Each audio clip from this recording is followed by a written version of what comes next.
Back in October, we had a lot of early season snow, which generated a ton of hype and made the resorts think about opening for the Thanksgiving holiday.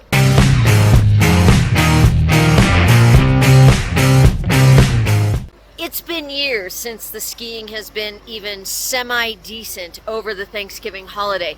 In Little Cottonwood and Big Cottonwood, where you've got the big resorts, Snowbird, Alta, Solitude, Brighton, they tend to get more snow. But over here on the Park City side, as you can see, we still need snow. I grew up skiing Mammoth, and Thanksgiving was always the start of our ski season. And when I first moved to Park City in 1990, we had something that was called America's Opening. It was a U.S. World Cup ski race that took place every Thanksgiving. Slowly, though, the resources became limited and it just wasn't worth it to host it anymore, and it ended around the same time our ski season over Thanksgiving ended. You can thank global warming and climate change for the reason our ski seasons seem to be starting later and later. Last year, we pretty much didn't have a whole lot of natural snow until March. I know there are some people that say that global warming is a myth, but I'm here to tell you something's going on, and it's not good for people who want to ski over the holidays.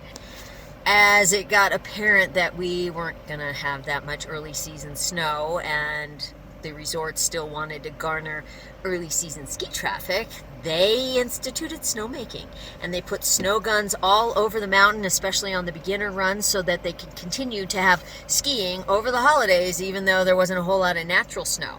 You need cold temperatures to make that snow, and right now it is freezing. The other problem that we have when it's early season skiing is that everyone with season passes wants to come out and get their first turns in. It's on just a couple of trails that have man-made snow, so you've got all these people. The number and capacity is not limited, so everybody comes out and they want to ski, and it gets really crowded and really scary. I mean, you've got a lot of people of all abilities jumping on just a couple of different trails that tend to become rock hard ice, and we joke that they're the little white ribbons of death. So it is sketchy. So if you do decide you want to ski the minute the mountains open, go easy, keep your eyes out on the side, the back of your head. All your friends look out for you too, because it can get a little dangerous. That said, a lot of people have booked their vacations, spent a lot of money, are planning to come out here for Thanksgiving. If you want to see snow, postpone, rebook, see if you can get your money back. If you don't care and you just want a great Thanksgiving holiday vacation, come on out. It is going to be fun. Here are some things that you can do when you're not skiing in Park City. 1, you can visit some of our museums. Park City Historical Museum is chock filled with old historical artifacts. This used to be a silver mining town, and Deer Valley Drive was a red light district. You can see some of the costumes from back in the day, some ore carts, super fun for you and the kiddos. Another museum you can check out is the one that's up at the Utah Olympic Park. All sorts of memorabilia from 2002, our Winter Olympics that we had here in Utah.